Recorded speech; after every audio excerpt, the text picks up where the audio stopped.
Yes, welcome to the Arsenal stand, ladies and gentlemen. It's your boy, Mr. Laughter, right here. It was a wonderful day for the Arsenal, as you guys already know. Arsenal won their game emphatically in a very, very unique way that it was mouth-watering for sure. It was something that nobody expected. Everybody was nervous in the stadium. Everyone was really like, that moment where you want to win but you can't get the goals. So, but all in all, the game went perfectly at the end of it all. As you guys know, Arsenal are on top of the league. We are 9 points ahead of Manchester City, guys. Manchester City. Can you believe it? The way people were talking about the Sharks coming after Arsenal. Sharks coming after Arsenal. The Sharks. Are the Sharks still available, guys? Do you see where the Shark is? Are you guys seeing any Shark anywhere? Are we still being chased by Westham did a tremendous job to at least get a draw. Remember, you guys, like I said in my stream last time that it's going to be so difficult for Manchester City to come back to the level of the game that they have been playing for so long. And some of you guys were like, "No, Francis, I think you are not on it. I think you're lying. Manchester City are still on track to compete and win this Premier League." A lot of guys were like saying Arsenal are going to fall out at some point. Arsenal are bottlers. They bottle the game every single moment. And Arsenal is not the best team in the Premier League. Arsenal will collapse at some point. Where are these lot who have been criticizing Arsenal for a very long time? Where is Obi Mikel? Where is any other pundit who was discrediting Arsenal level of play? And guys, it was not an easy game. Everton is always a very, very difficult game. Every time we play Everton anywhere, it's always a difficult game. And some people thought it's going to be a walk in the park. People were going to just score goals and score goals and score goals. No. David Moyes is one of the coaches. I told you guys yesterday that he's one of the coaches, a legendary coach that has been in the Premier League longer than any other coach in the entire Premier League. You guys imagine Moyes actually coached when Wenger was still there. He coached when Ferguson was still there. He kind of goes through all the realms of coaching sections in the Premier League, and he has experience. And Mikel Arteta is one of his players. Sometimes when you know as a player who played for a coach, you kind of know what they're gonna do. But also the game has evolved so many times. I see you guys. Thank you. It was a difficult game, man. But I'm gonna talk about the main man, Yamal of the season. I'm gonna talk about him. That is the biggest win of the season. Sometimes you have a game where like you think this is gonna be the game that will turn the button on to go on and win this particular league. And I think this game against, Everton, the way we won it, the way we changed it just in the last 5 minutes, that is a champion mentality, a real champion mentality, guys. It's just unbelievable, guys. Max Dowman. Max Dowman. That name is going to remain on record if we go on to win this Premier League. It's already on record because he's the youngest player who has ever scored in the entire Premier League history, guys. 16 years old. What was I doing in 16 years? Like, If you were to go back into yourself and remember at 16, what was I doing? I bet I was still in high school, probably. But like, was there anything constructive? Anything like you can think that you were doing in a perspective where you said, yes, I meant this wonderful man, or you were like of a value in the entire world. This guy has carried Arsenal's back today. Max Derman becomes the history maker. And if we go on to win this league at the end of the seasons, guys, it's gonna remain in the records of records of records in the Premier League for him to be the youngest player who has ever scored in the entire Premier League. Unless somebody who is 15 or 14 or 16 and some few days lesser than him comes on in the Premier League and score a goal. But as of the moment, Max Derman, the English player, is still the record holder of the youngest player in the Premier League. And if you guys don't know this wonderful boy, if you guys have never seen a player that God has blessed with a lot of talent, it feels like you're seeing the youngest Fabregas. It feels like you're seeing the Yamals of the world. It feels like you're seeing the Messis who started at 14 and 15. When you look at it, you just see that there is a player beyond a player in this particular boy. We don't want to overhype him. That is what we have to be very cautious of. I know the English press overhype. They overhype players. And sometimes if you overdo that, you bring your player down. You bring the player down. We need to be very, very, very careful with this player. I have seen young players come in the ranks in the English Premier League. I've seen so many players who come in and then all of a sudden they just die down because there is a lot of pressure on them. But this young boy, Max Derman, guys, it doesn't seem like he's a player that is going to collapse in any pressure situation. He looks very legit. He looks very elite. He looks professional. The amount of confidence that this young 16-year-old guy has, man, he saved the day, guys.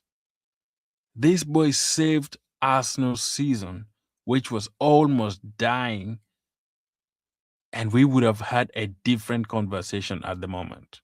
If we had not won that game, right now, you would be seeing runs and runs and runs and runs on Mikel, on the players. But he saved Mikel's season, knowing that if we win, City, for sure, I knew for certain that they were going to drop points at West Ham. I know playing a team that is going in, fighting relegation, let me say, in a simple way, is not easy. Like, it's not easy to play a team that is fighting relegation. I have seen it against Arsenal themselves. I've seen it against Liverpool. I've seen it against so many, so many teams that play at the end of the season. At the end of the season, every time a team is fighting relegation or maybe fighting for something, maybe European position, or they're fighting for the league, this business end of the season is the toughest end of the season. The toughest area where if you are not on it as a team, if you just don't play your game, you're going to collapse. Arsenal is one of the teams that has actually collapsed a lot during the end of the season. Imagine 2024, 2025 was that, no, 2023, 2024, where we just lost the point with two, Manchester City won the trophy with just 2 points because we didn't complete the end of the season to the way that we should have actually done it. And this very season, with the squad depth that we have, with the magnitude of the players and the squad depth that we have, it is helping us a lot, guys. It's giving us the chance to compete. It's giving us a chance to really go on and on and on and on till the end of the season. I would be the happiest man in the entire world if Arsenal go on to win this Premier League. 22 years of nothing, guys. Since Arsene Wenger's reign, guys, since Arsene Wenger's reign, Arsenal hasn't won the Premier League since 2003 to 2004. That is 22, 24, 23 years ago. Some of us, we were just like, you know, young at some point, even 24, 23, we were just like growing up, young adults, and we haven't seen, I have never seen Arsenal win since then. That's the last time I saw Arsenal win anything major. We have been winning FA Cups and stuff, those simple trophies around. We did win them around, which weren't like very, very, you know, um, how can I say, they were still trophies, which is all good, but the bigger Premier League itself, we haven't won it for ages, guys. Somebody may say in a donkey's here almost. Arsenal hasn't won anything major, and you could see literally that when Mikel Arteta came in, he himself said this project is going to be in phases, you know, and people were like, trust the process, trust the process. I don't want to trust the process. This is going to take so long. And like, I know we had bumps on the way, we had challenges on the way, and every single project, if you are a project manager, it's not going to go 100% correct or 100% well. There's going to be bumps on the way. There're going to be, every single thing on the way that may deter you from progressing on and leaving that particular project to finish as completed as possible. But Arsenal has been building this for this last 5 years, guys. We could see the line coming in. Arsenal nearing finishing runner-ups, finishing second 3 times in a row. We By that, if you don't believe that Arsenal still has something in them to go on and win the league, to go on and win something, guys, then I think you might be having a problem. I know many people are like, "Oh, Ateta out, Ateta out, Ateta out, out, out, Ateta out, out, every time out." Who do you want to bring in this particular managerial position that you think will come and just win the league all of a sudden? Arsenal was in the mud, guys, like in the mud for 22 years. Arsenal was dead completely. We were a laughing stock to every single team, every single person in the world. We used to fight for top four, guys. Top four. Even Wenger himself used to say top four was like winning the league. And at the moment, at the minute, we are seeing a different Arsenal, guys. We're on the verge of doing something that a team in the Premier League hasn't done. We are still in all the four competitions.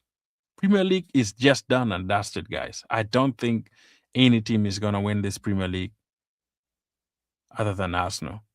You can put it in the chat if you think Manchester City is still going to come and win. Just put it on the chat there. But I think Premier League just today from the game that we have played, we might even win, be crowned champions at Etihad. If you look at the maths really, really closely, if we win all our games before going to Etihad and City loses or even like draw, we might be crowned champions at the Etihad. Even if we draw or win at there, as long as we can win at Etihad, we're going to be crowned champions. Like literally. I would want us to win before we go there so that we can see these guys making, giving us a guard of honor. It pains me so much when I see Arsenal every season before we play a team who has won the Premier League, we just do that guard of honor. And you look at them and say, like, where have we been? Why have we not been doing this? It's so painful to see that, guys. And if that is going to happen for Arsenal this season, guys, who is not going to be happy about it? Many people have been slamming Arsenal left and right about their corner kicks, about free kicks, dark arts, whatever words people say about Arsenal. I don't care. I don't think somebody's thoughts on my team is valuable or reasonable to me.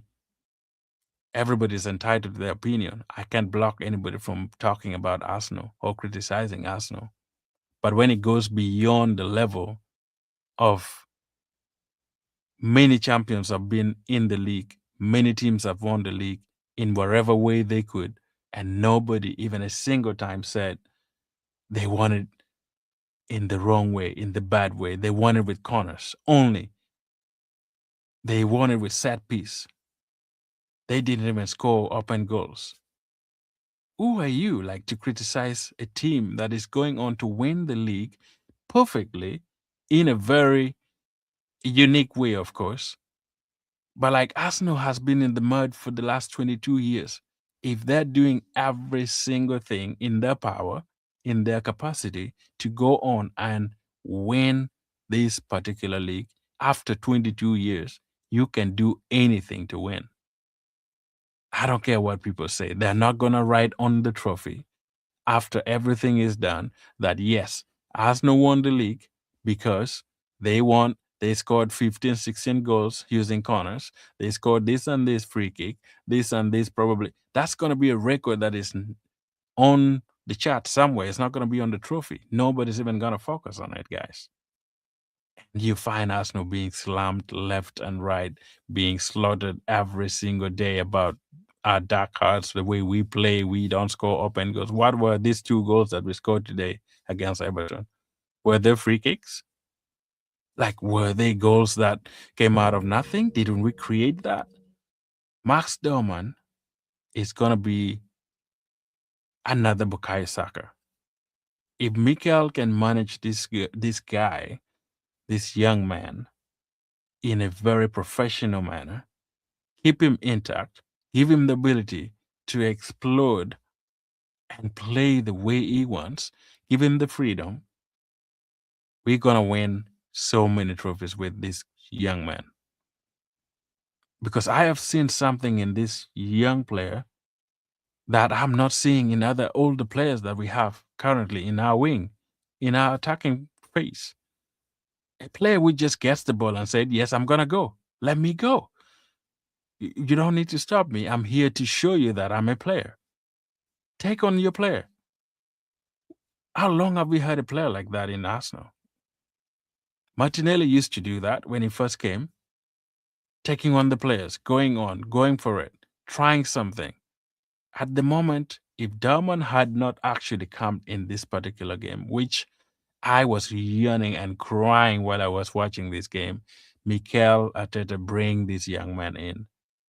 And he heard my call, even without seeing me. Brought in Dowman, who literally did exactly what I expected of him.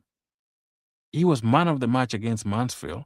The the the structure of the pitch alone, I guess, if you saw the way Dowman was playing in that particular pitch situation, muddy.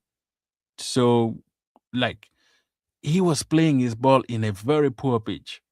He was still balling. Now, if you bring him back to the Emirates, don't you think he's going to ball? Mikel has a gold in his hand. And the only way he can really use that gold is to give him the chance to play. And also monitor and mentor this young boy who's going to go back to school on Monday. And I don't know how people are going to feel about his goals that he has scored. Scoring his first goal for the Arsenal professionally. He hasn't even signed a professional contract yet with Arsenal, but he has already scored a professional goal, the first professional goal in the Arsenal shirt. What a day for him. And as I know, their parents, his parents are very, very well level-headed, and they know that their son is talented, and they're not going to be carried away by every single thing that people are saying because they know how to take care of the child. If that was my son, I would be super happy with him, but also I would have to let him know that this is yet the beginning. You know, you don't have to be overly excited or stay over the moon for just one performance and scoring your first goal. Of course, you have to celebrate as a family. For sure, I guess they might have even celebrated it. And you can just print it and put all the pictures on on your wall for memories and for your children growing up later on. And that's magnificent. That's a fantastic moment for your family. But we still have to stand strong. There is something coming up for this young boy. And the way people are now praising this young boy, Mikel Arteta is not even in the picture. Like if you watch most of the analysis today, everyone is talking about Dowman, of which if Mikel had not actually brought him in, we wouldn't have seen this magical moment. And Arsenal needed that magical moment. And the magical moment came from Max Dowman. Let me know in your comment. Let me go and read your comment, guys. And yeah, we are here for such a long time, so it's just on a few minutes. But the game was perfect in general. I thought every player that played today did their part. Everyone really played well. Eze, that I was criticizing the last few days. Let me make a second and drink some water. So Eze was like, you know, being on and off in his positioning and like not really performing to the level. I think Eze today at least upped his level. He was trying new things. He was like playing and giving us, his best. I think he has played the best game I've ever seen him, really from home, with the exception of the ones against Tottenham Hotspurs. But I think his performance was super, super good today. And I appreciate, I've been critical of him so much as well. But thanks. This was saying, I see you. Although I'm gonna look at some few comments and then I'll get back to some of the things that I think. Difficult game. What is saying? Difficult game. It is a monumental win for sure. That's just very, very true. I agree with that. How are you? I'm good, man. I'm good. Super good, Diamond. I see you. Super good, super good. Yo, yo, yo, yo. I see you, Mr. Diamond. I'm all good. How was your day been? I mean, it's been good, man. It's been good. Exciting. If Arsenal win, always I'm happy. Yeah, my name is Mr. Laughter, so I'm the laughing guy every time. I like to have my teeth stay outside because that's medicine for itself. So that is good. Now, such a powerful and interesting name as well. Sounds like a superhero, Max Dowman. I see you. What do you Reno with that is what is your name? Roman? Something like that. I'm really terrible at names, but yeah. What did he say here? I wouldn't say we were dying. What do you mean? We were dying. All right, dude. I thought this was an interactive video with the chat. My bad, dude. I mean, it's fine. I mean, we just chat as well. So I sometimes I just give my opinion and then later on get into the chat as well. But wherever you write, we can always keep going on and chatting on as well. But also, I want to give my opinion on other stuff. But you can ask questions.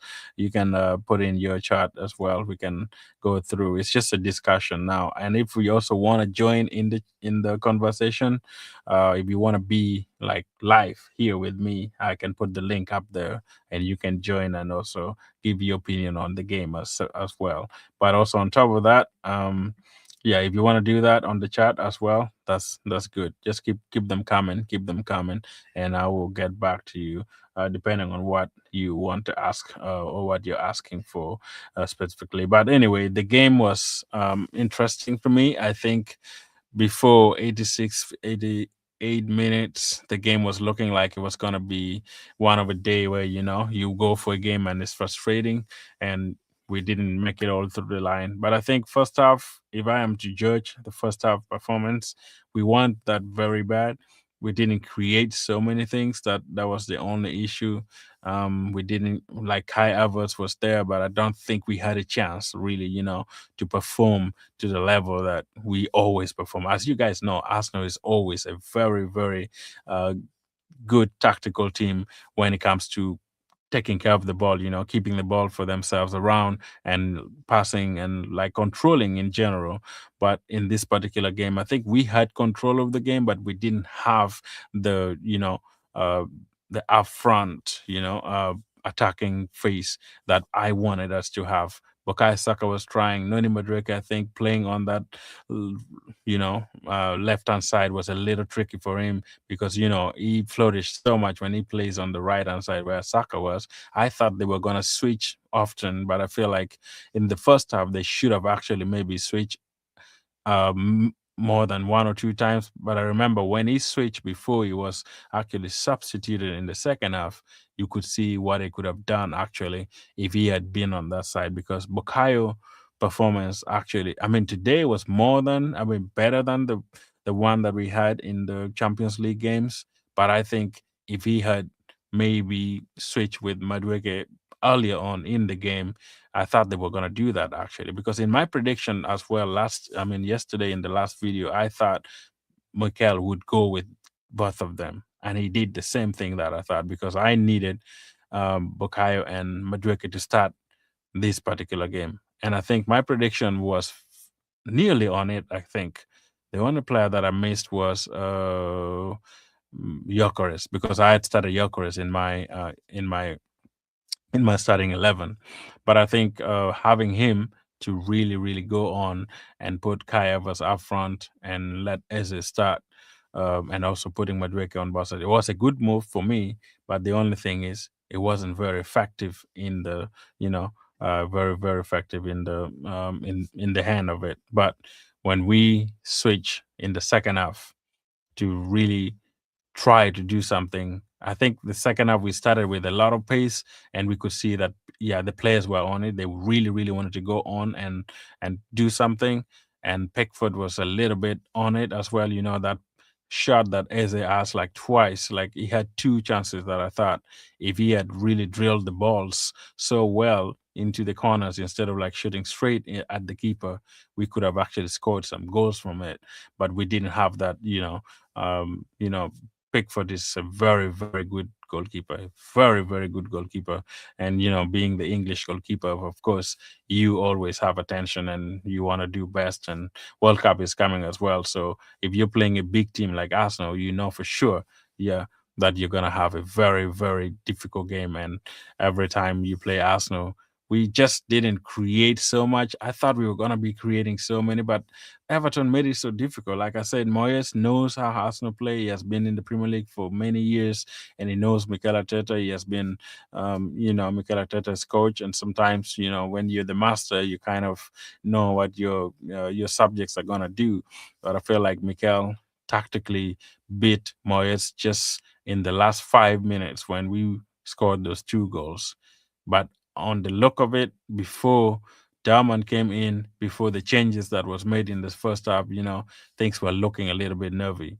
And I think at the stadium as well, you could see that everyone was like, oh, this is another day. This is another nil-nil, which it was gonna be super, super difficult, guys. Let me know in the comment, guys. Let me know. That's now time to chat in the comment. Put in your comment, your questions, and everything in here.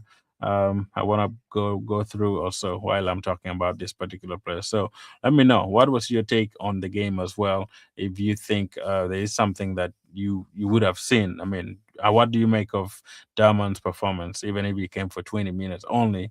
And then what do you make of Raya? Raya saved us actually. this particular game. I think he did so well in the goal. I think there was that, that shot that hit the post at some point. There was that, save that he made right at the post, also on the other side, on the left hand side.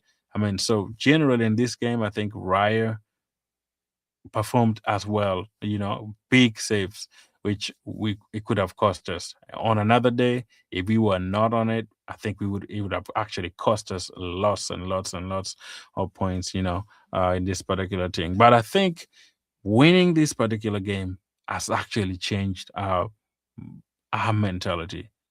I think at this point, with City drawing and City not really staying up there with Arsenal, 9 points, guys. That means Arsenal has to lose at least 2 games, and City has to win most of their games, possibly even all, because they still have 8 games and Arsenal has 7 games.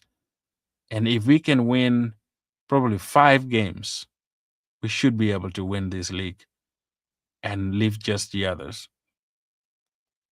And if City wants to win this, they have to start winning. They have to start winning. If they draw against Chelsea, or maybe get beat by Chelsea, which is going to be difficult. I know Chelsea hasn't been performing so well, but also, every team, if you, let me see, if you have a comment there, put it in here. Now, I thought there was another comment. Yeah, keep them coming, guys. Keep the comments coming. Let's be interactive as well. I want you to see your opinion as well. I don't want you guys only to listen to me. I want to be interactive and also, listen to you as well, and give me your opinion as well in the chat. But if you also want to join the stream, I'm gonna pin the link up here in a bit, and then you can join the stream as well and give me your opinion on the game, because I feel sometimes when you chat and you give me the options and stuff, it makes it easy for us to discuss. And also, I want to do something that you guys are interested in as well, as I drive my discussions. There are things that are prepared for us to talk about, but also I want to honor you guys who are here to discuss together with you as well. Whatever you have in mind for this particular game, I'm open for you. Open to you guys to express it and put it in the chat, and also let me know in your opinion as we go on. But I think, in the game, I feel like, Mikel really saved the day by, substitute. He always called them finishers. These finishers that he brought in really saved us. Gyokeres came on, got that goal. That was a very pivotal moment. And Nkapie as well. That is the player, man. Nkapie, guys. And this Pierre Nkapie, I mean, this is a player that I feel like is going to be the moment, guys. If Arsenal can sign this guy permanently, guys, we have a player there. This guy is a total monster, like a total monster of a defender. There was one tackle that he made, guys. I think it was towards the end of the game. He just went all in and just bounced the ball off these guys' feet. And I know he gave them a corner, and that's from that corner. That's that's the corner that Dowman scored from. And he is a beast of a defender. If Arsenal can sign this guy and copy, I'm gonna give him a player rating at the end. But if Arsenal can go on to sign and copy, guys, I think our defense next season is going to be one of a defense to reckon with. It's going to be a defense that many people will be talking about for years. Because if you see Gabriel and Kapie, Saliba, and Timber, guys, those are solid defenders. Those are 4 solid defenders that I think no team would want to play against. If you see the characters of those 4 guys, the only calm guy in that defense is just Saliba. But if you look at Timber, he's calm, but he's just very technical in his defending. Mosquera, guys, we signed him for just, was it 15 or 16 million pounds? Very small fee. But the way this guy plays, man, It feels like he's 50, 60 million pounds. He came on for Timber and we didn't even notice that Timber was missing. I know he had a moment where you could see like him really struggling with the game, but still, Mosquera was superb. I feel like the team that we have at the moment, guys, is way beyond any team defense wise in the Premier League. And like I said, I will say it again. I'm gonna say it again, guys. I see you in the chat. I'm gonna answer your questions, guys. Asan, I'm gonna answer your question. I'm gonna say it again. If Arsenal go on to win this Premier League this particular season, we are going to be the biggest team in the entire Europe come next season. If we can go sign one more midfielder, we can go and sign probably one or two left wingers. If we can go and sign one more striker and add to Gyokeres, get rid of Gabriel Jesus, get rid of Trossard, probably keep Martinelli and get one more player on the left, and have Noni Madueke and Saka stay there. If we can add one more, if we are able to, I'm getting greedy, but I think if we have to add at least two or three players to this particular team in the midfield, in the wing, and in the striking line, guys, winning this Premier League alone is going to change our mentality completely. And this is where people are going to see the real Arsenal evolving and coming to become the biggest team in the entire Europe. Because I believe in this project, guys. Looking back at where we started from, Mikel Arteta first joining 5 years ago, people criticizing him, crucifying him for not really winning anything in the last 5 years. And right now, we can still win 4 trophies. It's not going to happen. Let's not raise our hope high. We're going to get at least 2 or 3 trophies. That's the maximum. I am just cooling myself down. I don't want to think of the keyword because the keyword is undoable. No other team has done it in the world. And if we go on to do it, I don't think it's going to be this season. We could do it probably in the next few seasons coming up with the team that we are building. But at the moment, I'll be satisfied with 3. I'll be satisfied with 2, but not. If I get 4, that is a bonus. If Arsenal go on to get 4 trophies, it's going to be, we will have to put Mikel Arteta's statue in front of the Emirates, right close to Thierry Henry. We will have to do that. There would be no reason to not do that for Mikel because Arsenal hasn't won Champions League in my era. I was born wherever here I was born, but I've never seen Arsenal win the Champions League. I've never. The only trophy I've seen Arsenal win is 2004, 2003, 2004, invincible. That's the last time I saw Arsenal win Premier League. So literally in my reign, I've never seen Arsenal win a league apart from that one. 22 years. Possibly most of you here watching could be also the same like me, but you never know. Let's see what Asan said. What does Mikel Obi have to say now? Man, go and watch my show yesterday. I have it on there. Obi, Mikel Obi, man. That guy is just a very unique Nigerian. I I don't know what he wants. I don't know if doing his channel is just making him misbehave.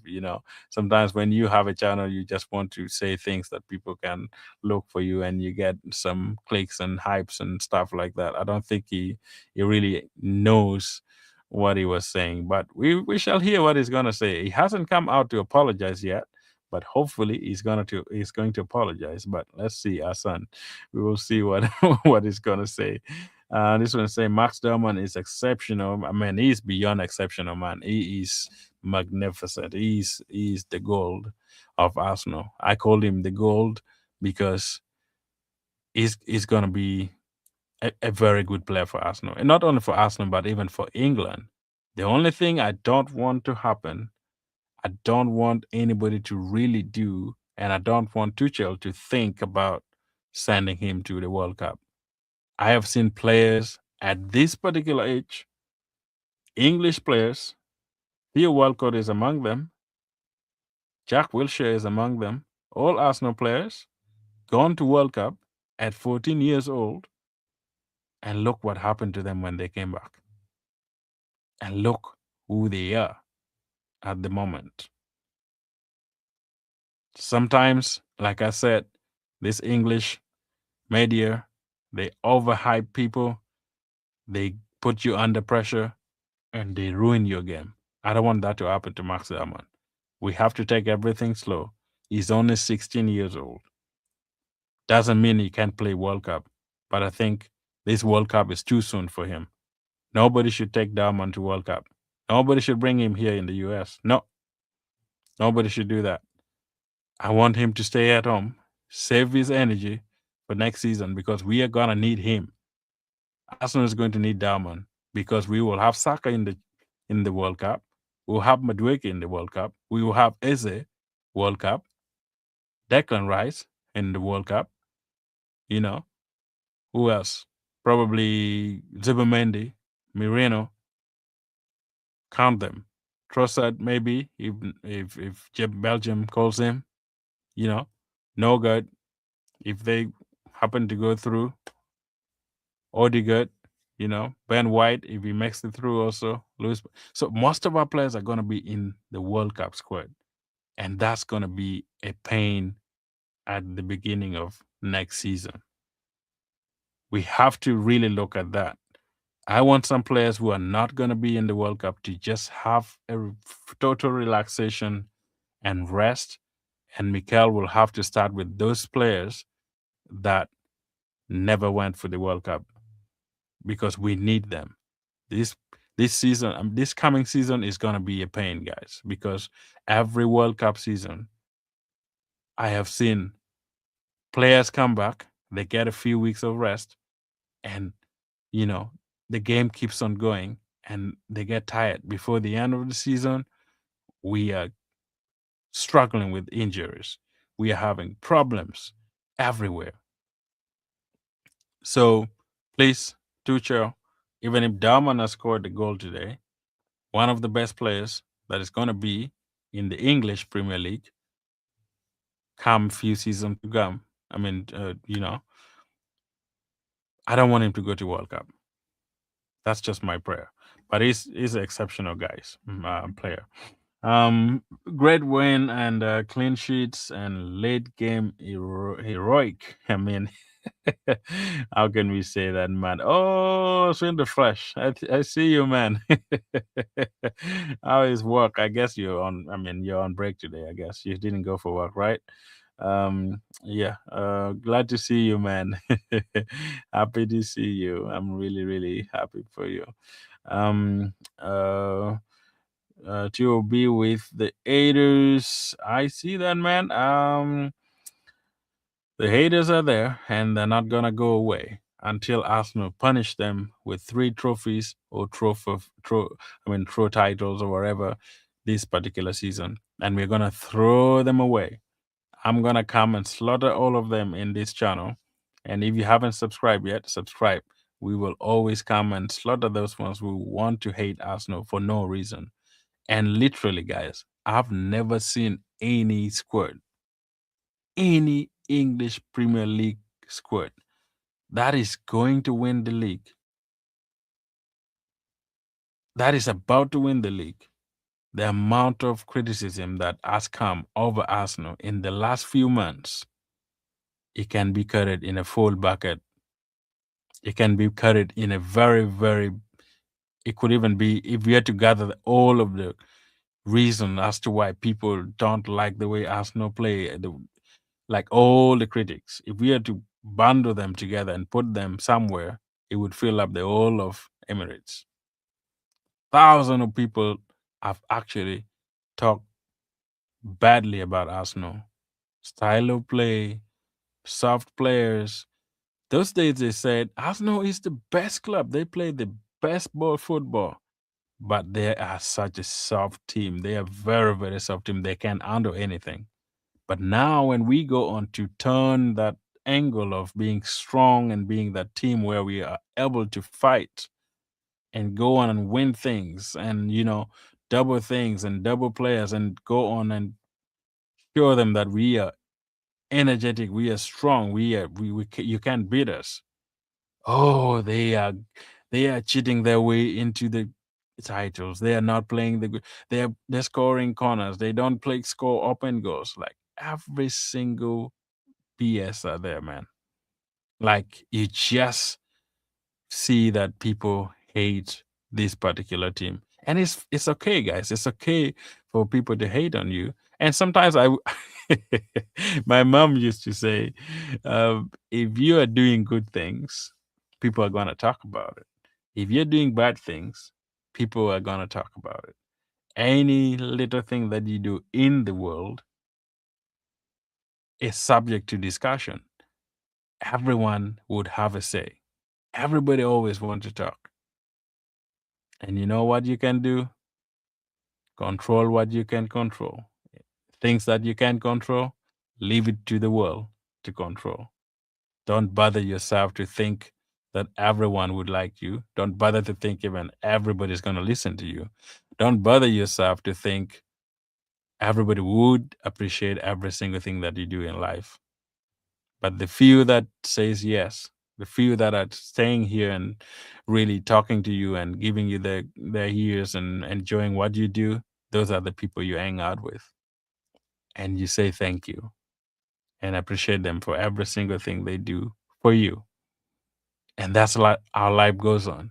The same thing. Arsenal don't listen to haters. Arsenal don't really focus on the negative. If you want to go for focus on the positive. Use the negative as an energy to move you towards the positive things. Sometimes you can't really close your ears from the negative. Listen to the negative and don't let it impact your life in a negative way. But in case, feel those negative thoughts to help you build a warrior inside you. And that's what I think Arsenal is doing. Because a lot of people have criticized Arsenal million times. Every single ball, almost. I feel like every single week they have new things coming on about Arsenal, new things coming on about our players. But they have shown to the world that no matter what people say about them, they are determined to go on and this season rub off the word bottled from their vocabulary. Mikel Arteta said he doesn't have that in his list. The last time he checked, he doesn't know that word exists in the dictionary. That's what he said in his press conference. So I don't know where the bottle league came from or the bottle team came from. We have to just focus on ourselves and do our best. But as of now, I think, yeah, like you well said, haters will always be there, man. You can never run away from it. The world is what it is. And many will say so many things about Arsenal, but it's just about Arsenal standing together and being a team. And they have done a great job, guys. Look at the amount of games that we have played in the last few weeks, man. It's so tedious, like super, super compact. It feels like we play every other 3 days, every other 2 days. And once this Champions League come on Tuesday, that's another big game, guys. And we need to win it.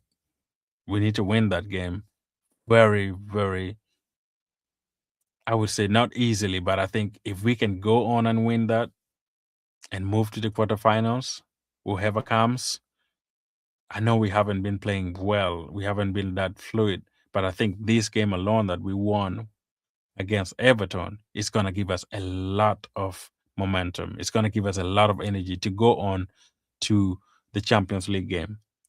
And Max Darman, guys, I think Mikel might have to start him. I'm afraid he might have to.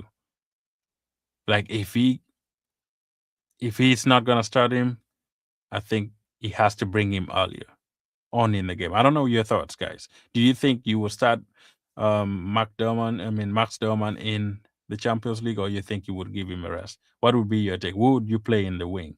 Would you start Derman on one side and Saka on the other side, or would you start Derman and what is his name, Madueke on the other side? Who would be actually your winger? Because I think this is now going to be a very difficult conversation come Tuesday.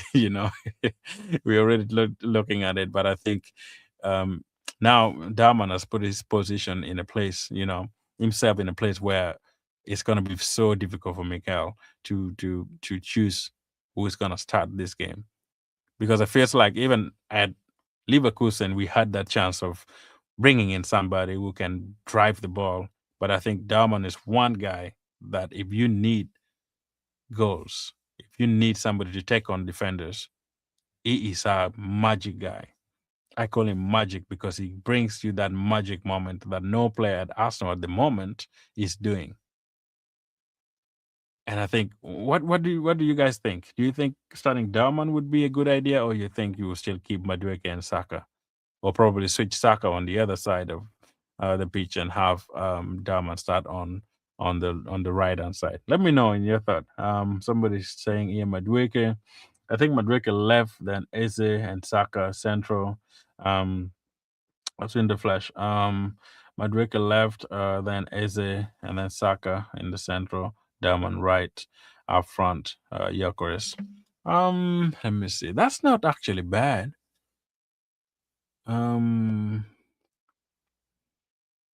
Madrika in the left, which is gonna be good because I felt like the one few minutes they switched today with, what is his name, with Saka. He was showing his ability. I think he plays so well on the left more than the right.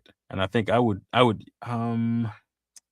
Madrid on the left. No, I think he didn't perform well though today. I think I would rather play Saka on the left, maybe. I mean, yeah, I haven't given a really big thought about it because the game is still Tuesday. But I think I will think about that a little bit because when we see, Eze for sure he played well. I can keep him on the 10, in the 10, I think, for this game. Daman, if we want to bring him in, right would work for him for sure. And then up front, Jokeres, central, that is Saka. And where are you going to play Eze? Or you're going to say Eze or Saka? Um, we need goals though for this particular game. We just don't want to play without goals. And Eze also sometimes, he sneaks in with those simple goals. And I think having him also starting against Leverkusen would be good because he's also could chip in. I know Mikel will never leave Bukayo out in big games. Sometimes also Bukayo is good in big games, other than Martinelli and Trossard. I think if Martinelli and Trossard especially if Trossard is not available, I think I would start Saka on the left and play Eze on the 10 and let Diamond play on on the right side, and then Jokeres in the middle. That would be my front three. Reason being, at least Eze will still kind of maybe probably switch with Saka at some point because Eze can also play on the left in some ways. So that's just my thought. I'm just baffling about it now, but I think if you think about it well, playing Saka in the 10 against Leverkusen, who are gonna come full board to look for goals as well. I don't want to leave that middle part a little bit empty because Saka is not up to it now. He can run, let me say. He's not like physically fit the way he should be. He's not running as always. I know that hamstring maybe is still affecting him, but I think having Eze who can at least help with the run and they can rise and Zubimendi in there might be better. Yeah, that's what I would do. But yeah, it's a good shot, Swinder. Swin the fish. Swin the fish. Swin the flesh. Forgive me, man. uh, um, who else has a yeah? That was Swin the fish. Any comment again? in here that I've not read. Let me see. No, I mean, anyway, generally about the game, let me give my player ratings. You can also put your player ratings for this game today. We'll just talk quickly about the players. I don't really take so long on my player rating, so I will just go a little bit fast and talk on it. But if you have any view on the player rating, we're gonna start with David Raya. David Raya was superb today, and I think he played his best game for a while because he had been he had been one of the problems that Arsenal had in the last few games as well. But today, um, or whatever time it is for you guys, or yesterday, um, he at least I think he improved this game. He saved us 2 or 3 times, and Everton had good chances in the first half. They could have scored 1 or 2 goals, but I think he helped. He saved us so much on that particular end, and I think for that reason, for him saving us from this um, title race, I'm gonna give him a 7.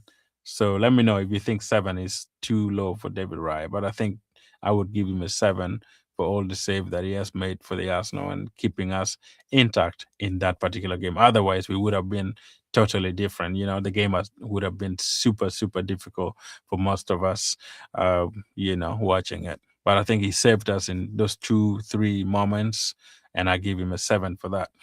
When we go to Declan, I mean, let's go to Timber. He got injured. I don't know the magnitude of the injury. Mikel Arteta didn't really speak about it so much. Hopefully, he's going to be available on Tuesday for us to really play the game.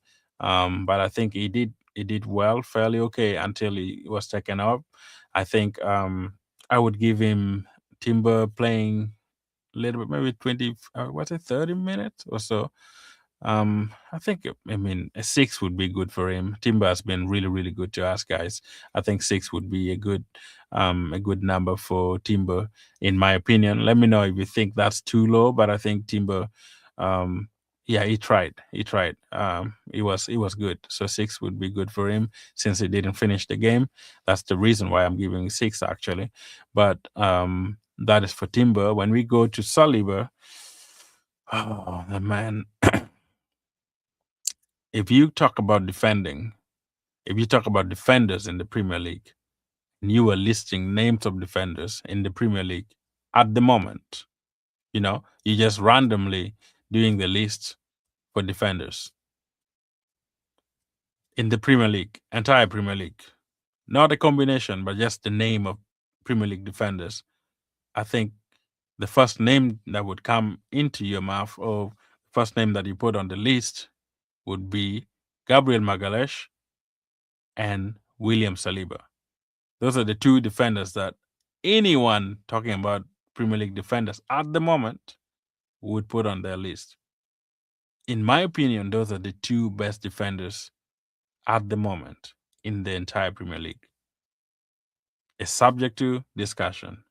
Put me on the wrong or discuss with me and tell me which other defender in the Premier League at the moment who is better than this combination of Gabriel Magalhaes and William Saliba.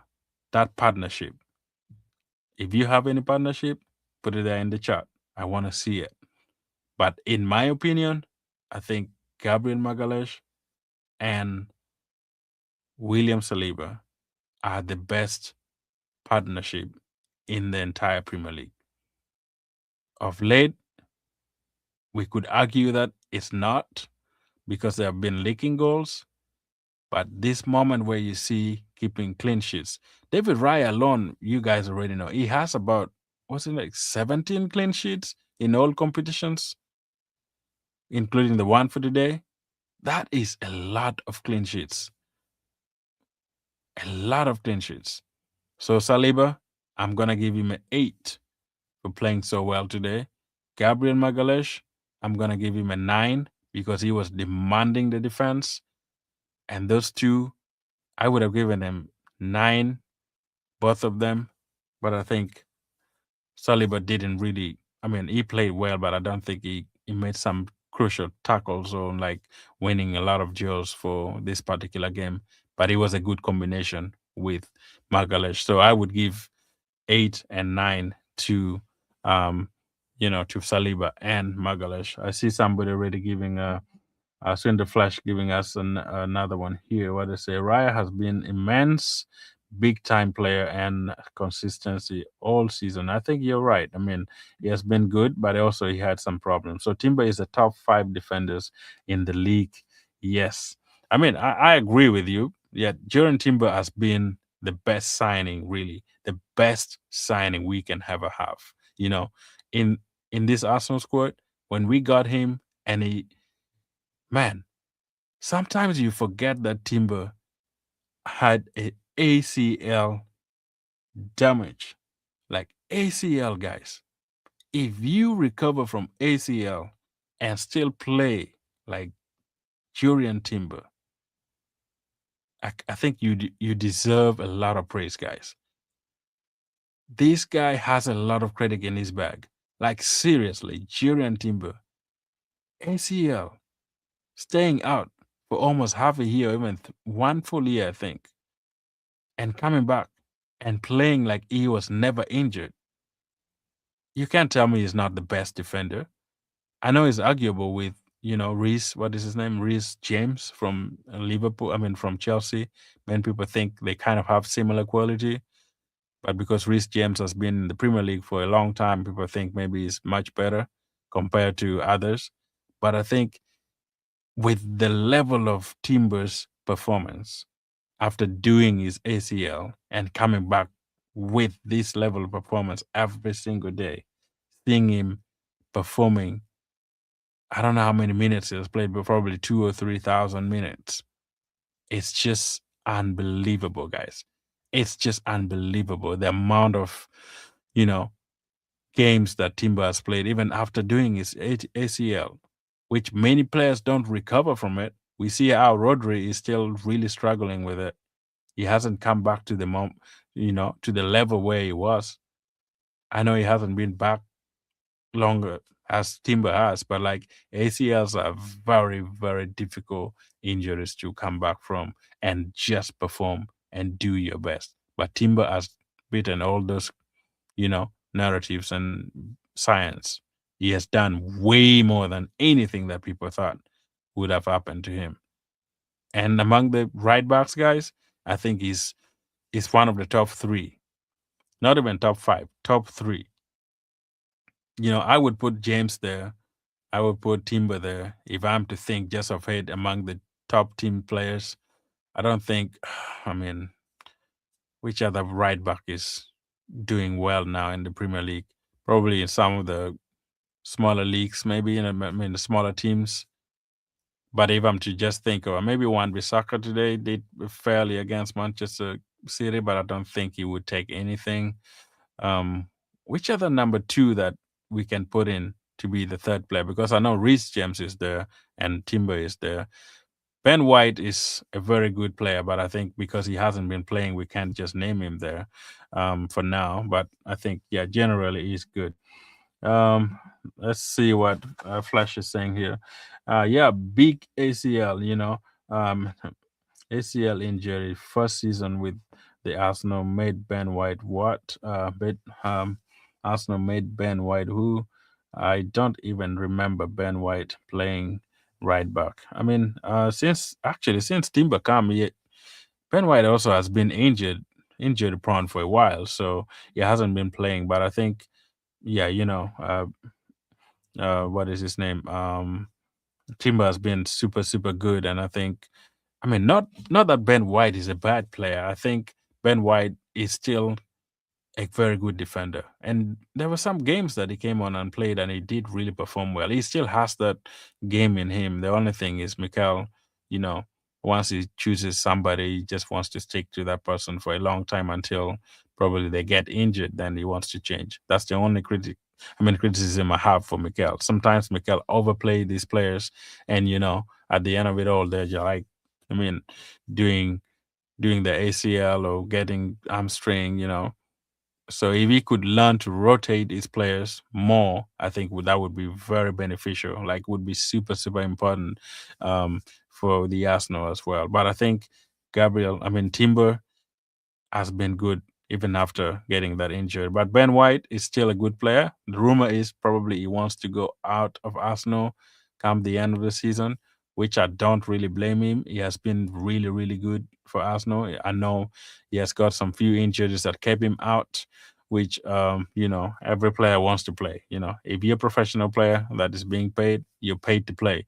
You're not paid to sit in the bench. So I think Ben White would go into any team. I think if Chelsea wants him, he could go there. If Liverpool wants him, since they don't have good right back, he could go there. If Manchester United also want him, I think any team in the Premier League can get Ben White, and he's gonna play well there. I don't doubt his, capability. He should be able to play, but sometimes it is what it is. If you have a better player ahead of you, it's always difficult to take them down. But I think Mikel should give him a chance to at least play um, for the Arsenal as well. Flash is saying, yeah, oh yeah, Livramento. I think from Newcastle is also I think I mean, excuse me. I think it's not a bad. I mean, he's not a bad defender. I think I could give him number three. Um, for the moment. If I'm to do Reese James, like listing them one by one, number one, I would go for Timber. Number two, I would put Reese James. And then I would put maybe, Livramento has been good as well. I think, that's the guy I was thinking of. I couldn't remember his name. But thanks, Flash, for reminding me. Yeah, he's been good. For the Premier League as well. Um, guys, I mean, nobody answered my question. My question was, would you start Dowman in the Champions League coming Tuesday? And I don't think anybody has answered that. Has anybody answered that yet? Would you really start Dowman instead of Saka or maybe Madueke? Or you think that would be premature? And if you gonna start him, why would you think you would start? I know it's gonna be electric. It's gonna be more probably give us more options than Bukayo and Madueke. But like with the inexperience that he has in the Champions League, do you think it's gonna affect his performance or not? But let me know in the comment as well if you think starting Delman or Madueke, like who would you put in your forward line, because I think the problem with Arsenal is the forward line hasn't been doing well. Either it's the problem of the midfielders not feeding the strikers or feeding the forward line, or it's just the forward line that is just so bland, not performing to the level that they should. Looking at Gyokeres, looking at even Kaya was coming in yesterday to play his game, but he he didn't have so many chances to even. I don't think he even had a shot on target, did he? If I'm remembering well, I don't think he did. You could remind me, but I don't think he had any shot on target. Let me see the stats for the game as well here. Um, uh, if I can see it real quick, probably he might have had a shot on target, but I don't think even um, he had any shots on target. But he was playing well though. He did control some of the games well when he was actually having to go forward, and staying up there, linking up with Eze and linking up with Madweke, which was good. But there was no clear chance in the first half. Even in the second half, there wasn't like super clear chance that you could see. Um, that Kai Havertz should have really tried. The game was just really probably limited so much, with Everton style of play. They overfilled the midfield, and it was so difficult for Arsenal to generally maneuver through the midfield without going after. Going above the Premier League as well. But I think in general, if we had not really done increased the level of the intensity in the second half, we would have not won the game. I think increasing the level of intensity and also bringing on Darman and bringing on new legs in, taking Zubi out, that was a very, very good option because I think Zubi has not been performing great in the Arsenal games. The last few games he has played, I think he has been like a 9. I mean, maybe like a 5 or 6 even, in my opinion. But I would give him that. Um, who else is here? Dowman should be a superb sub. Yeah, I think so. I mean, I agree with you. Starting him would be great, but I think also keeping him out is another. When you need when you need another gun from the armorer, you need to get something that is sharp. And I think Dowman would bring us that.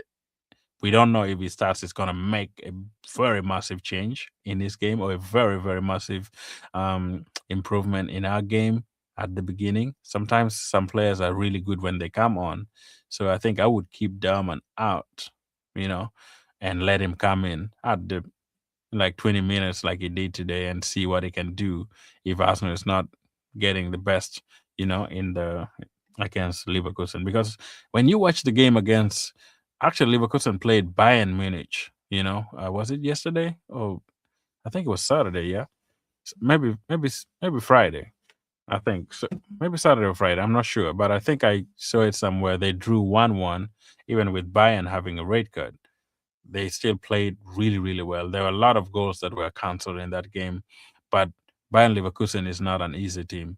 If they can draw against Bayern, that blew, Atlanta away 6 goals, and they contain them. I know sometimes the competition in the leagues is different from the Champions League, but they did so well, against against Bayern. Getting a draw against them is a very, very good result for them. As they come to the Emirates, I know we are on the high because we won, and that's gonna be a massive game, guys. We shall talk about it on Monday, probably, or maybe early Tuesday morning about the game, and we will discuss the scenarios that I have in mind and doing some other, things that could help us. So, the Flash is saying, forward I will go Gyokeres, left wing.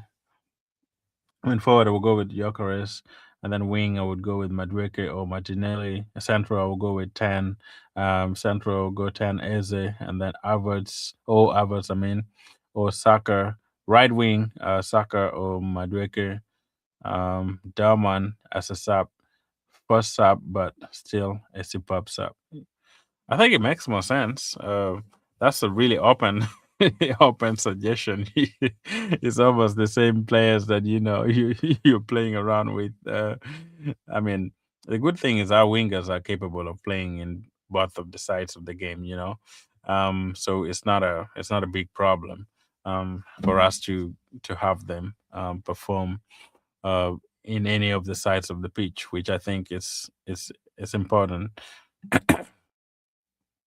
you know it's important just for us to have all of them like that, which is good, man. I think, yeah, it's been good for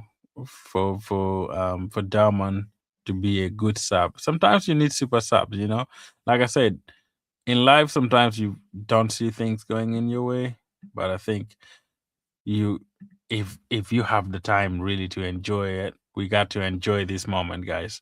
It's very, very important that we enjoy this Premier League, because if we don't, the haters are gonna come and say, "Oh, they're doing this. Oh, they're doing that," and by the end of the day, when you want to enjoy it, the whole Premier League is gone, and you wouldn't have enjoyed anything.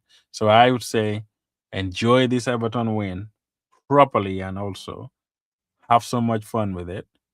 Talk about it, and we wait for Tuesday to come, because we know we are capable of winning anywhere, anytime.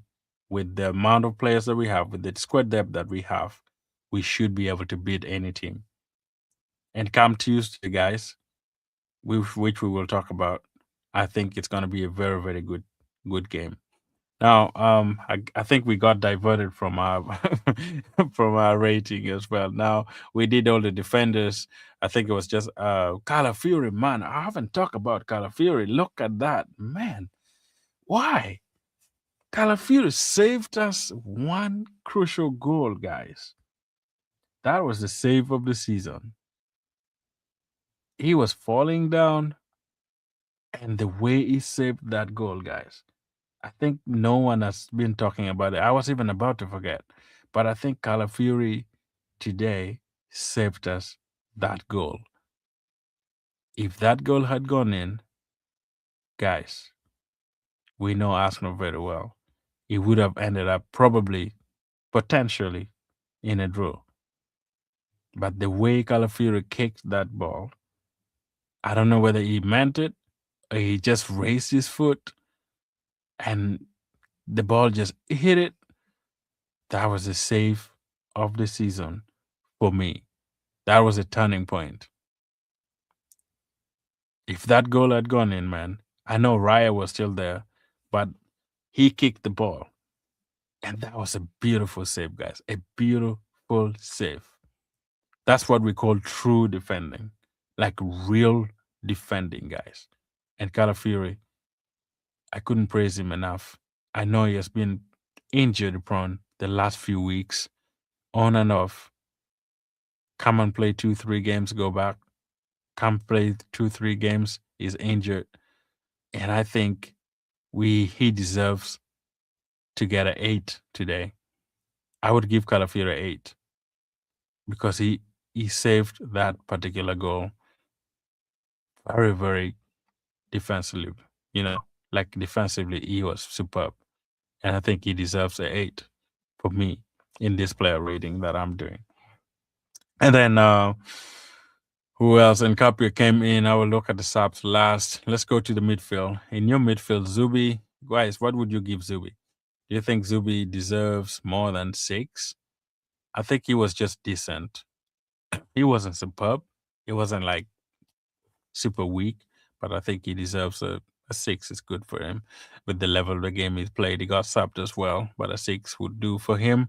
And then we go to Declan Rice. He was okay as well. I think he kind of managed the midfield and played well, controlled it to the level that he could as well. I think I would give him probably Declan Rice. I would give him an 8 because he was much better than his name was better than Zubi, in my opinion. So I give him an 8. Then Eze, I think he played well. 2 shots, 3 shots, one that went outside like that. Oh man, had that gone in, that would have been a very, very good goal.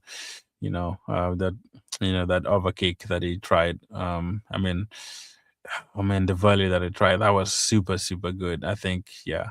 But he didn't score, but he played well. I think he improved from the last game, in my opinion, as he played probably better than the last game, in my opinion. So I'll give him an 8 as well. I think he deserves an 8, in my opinion, because, yeah, this performance was good compared to the other one that I gave him just like 5 only.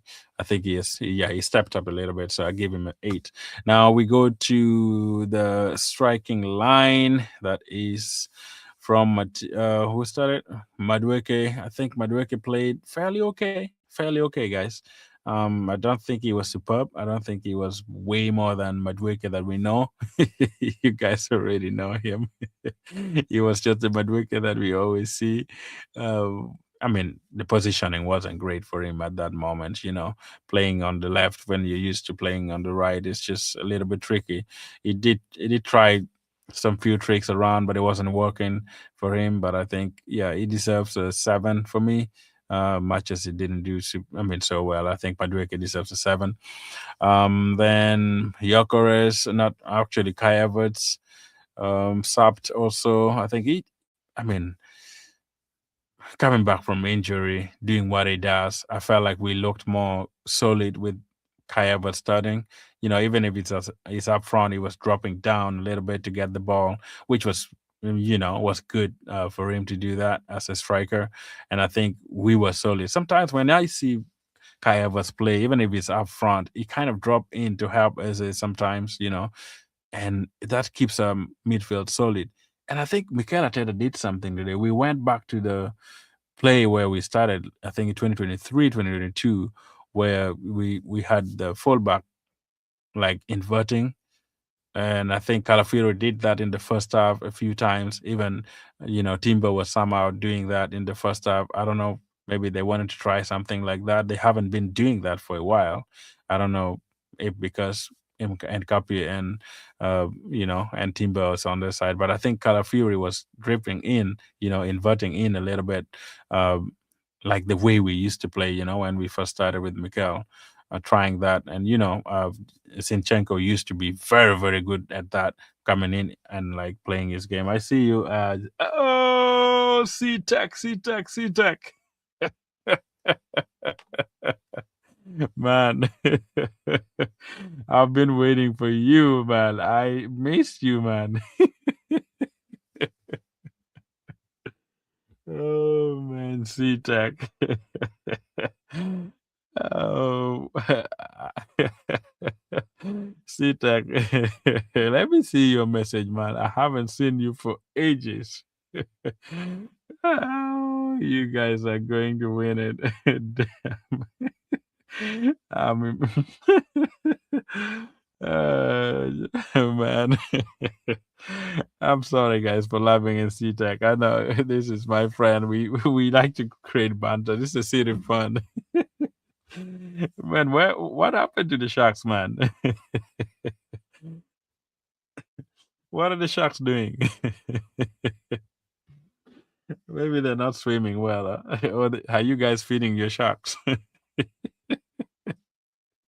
Guys, forgive me. Oh man, I know City hasn't been there. You haven't been great, man. I see you, man. I'm sorry. I'm sorry for laughing at you, but I think, yeah, you man, you're getting what you deserve. Like, I don't think you guys were really gonna win this league in any way, But it's always good to have hope. I mean, your coach was asked today, what is it? Guardiola was asked because in his press conference, if I didn't hear him well, he said once they lose a point, if they don't win this particular game against West Ham, it was gonna be done. The title would have been done. But when he was asked again today, he said he didn't say it. He just maybe he said it, but he didn't understand. So if your coach is saying you're still there, CTEC, I think you're still in the game, man. You're still in the game, but you need to feed your sharks. Feed them well. They're going hungry.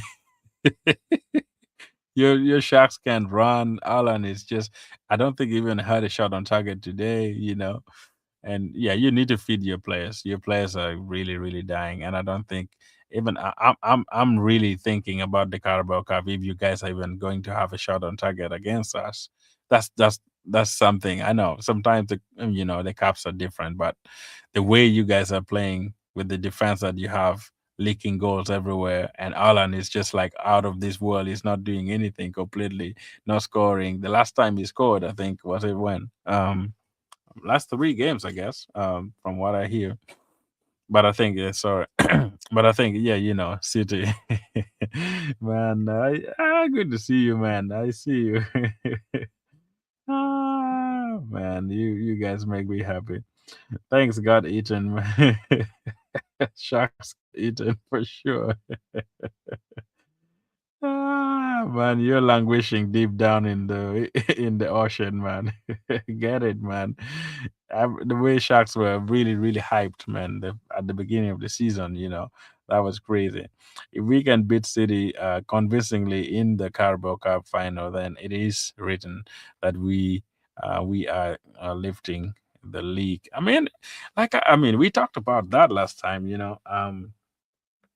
like many people are saying that when we win the league, it's gonna be, guaranteed that we're gonna win the league. I think we will win the league even before we go and play Carabao Cup. Um, yeah, I think we almost a month that we're not gonna be playing Champions League. I mean, not playing in the Premier League, right? Because we're gonna play this next weekend. We are doing Carabao Cup finals, and we're gonna have Champions League on Wednesday. I mean, on Tuesday. So it's Champions League on Tuesday, Carabao Cup on Sunday, and then we shall go for international break. So that means, yeah, almost 3 weeks without games. I mean, Premier League play, and then we go for Bournemouth, right? I think that's how how it's gonna be. Let me see the fixtures right here. If I'm not big, just off head.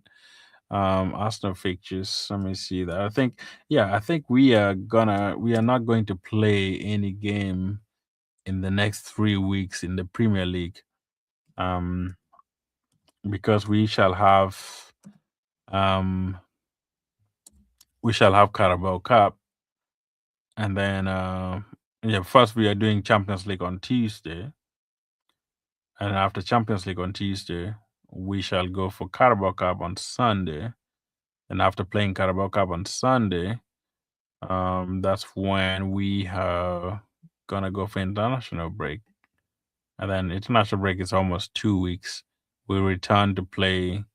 That is Bournemouth. Yeah, yeah, we're gonna play Bournemouth on. That is on the 11th. Um, Actually, on the 4th we have Carabao Cup.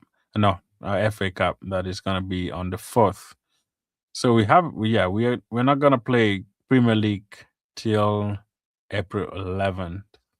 So it's been a long, yeah, it's going to be a long way for us to come back to play in the Premier League. So right now, we will just enjoy the moment being up top there with City. I know City have a game at hand as well. So that game at hand is going to be very, very crucial for them as well.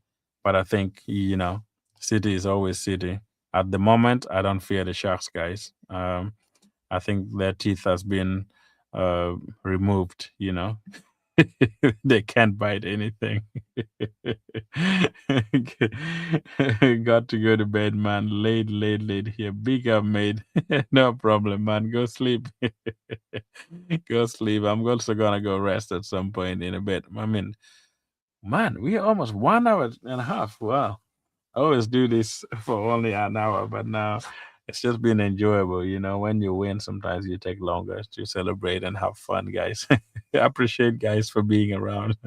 Sitak, thanks, man. Thanks a lot for joining. I appreciate you, man. Even if you know, you're being beaten. I think, yeah, good luck, man. Hard luck on the Chap Carabao Cup. We shall do a preview for it soon, after the Champions League and see what our take is. But I think Arsenal is going to win that league.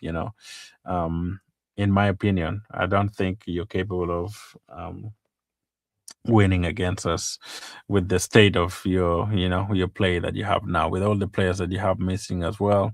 And also, Guardiola sometimes overthinking his lineups and not doing what exactly he wants to do, or not even knowing what he wants to do.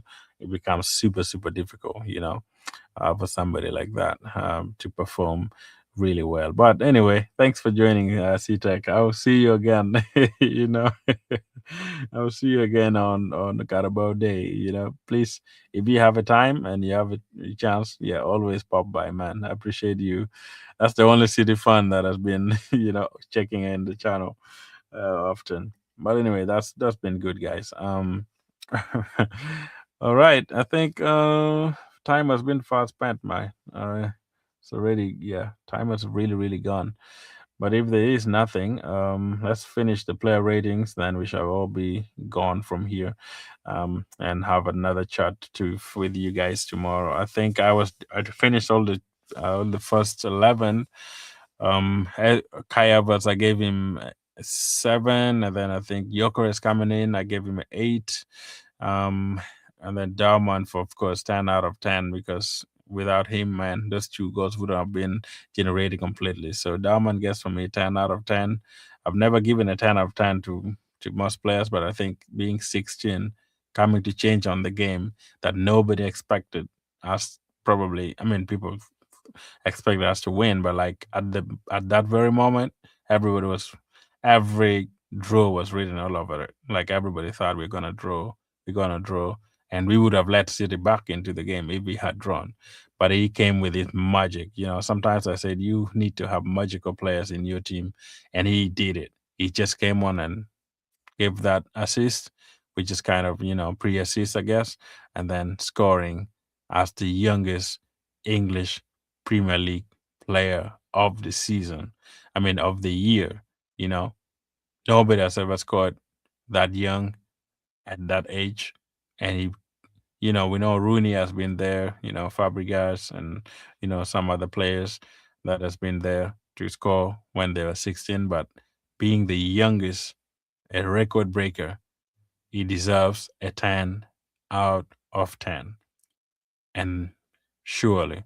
And Kapie, he came on. I already gave him, he's going to get him for me 8 with that assist that he gave to Gyokeres. I know it was a knee, a knee or a thigh assist. Nobody cares. If Gyokeres puts it under in the net, we go for it, man. I don't care how we win, as long as we lift up this trophy at the end of the season. People can say whatever they say. Even if we score handball and VAR says that's a goal, I take it, man, because we need the goal, we need the win, and we need the trophy. This particular season is our season, and we can't do without anything. Guys, it's been really, really good. Did I miss any other substitute? Who else came on? Noga didn't come on.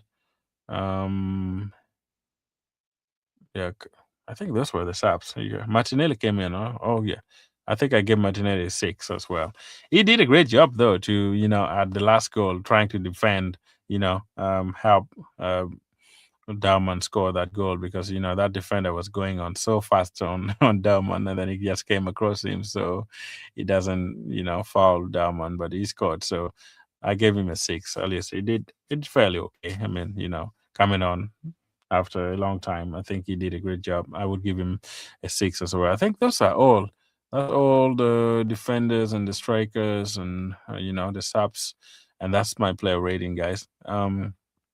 Anything else? Anything left? No, I don't think. Yeah, let me see if there's anything. Yeah, nothing left, guys. Thanks for being here and thanks for subscribing to the channel, West. Thank you for hyping it. For those ones who are gonna watch later, please subscribe as well to the channel and be part of it. We are here live streaming every single day around, this time. We start most times at 11 or sometimes 11:30. If we take longer, probably midnight, but that is our time here. So within those times, if you guys there, please tune in and we shall have another session tomorrow and discussing the aftermath of Dowman, the history maker. We will discuss more about him as well and also discuss the games left in the Premier League and I also talk a little bit of the Champions League coming on as well, but it's going to be massive tomorrow. All the games are still on. Premier League still has some games as well today to be played. Manchester United still playing as well. Liverpool still playing. Tottenham Hotspur. Those are some of the games that are gonna be played today. So we'll see if Tottenham Hotspur get beat. That means they're gonna remain on 29 points, and they will be on the verge of going down. So probably we'll have some say there, but no, yeah, we don't really care if they get relegated or not. That's not my problem. But anyway, time has been far much spent, guys. Thanks so much for being on here and I appreciate everyone. Please subscribe on your way out and like also the stream as well so that next time we come, we are all sorted. Thanks so much. I remain Mr. Laughter as always, and this is the Arsenal Stand bringing you the latest Arsenal news every single day. And thanks so much for being here. I appreciate you so much, guys. And I don't know what to tell you guys, but I just say thank you so much for joining the stream and continue supporting. This is how we grow together as a team. Like I said, I want to build something that people are interactive with. And if you want to be part of the show, like I said, go on my X, look for the Arsenal Stand and follow me there. And you can DM me there as well. I also go on Instagram as well and look for the Arsenal Stand. You will find me there as well. And you can DM me if you want to communicate on being part of the show. Like I said, we're going to start a podcast very soon for those ones who want to also enjoy this channel. We're going to do a virtual podcast with some of my friends. It's going to be pre-recorded sometimes. Sometimes we shall do it live just to be there for you guys and enjoy the moment as well. Thanks so much. It's been long. Normally I do an hour, but it's been an hour and 34 minutes. So that's good. But let me go rest as well. Thanks so much. I'll see you again tomorrow, same day. One love. Enjoy your day and enjoy your night. Thank you.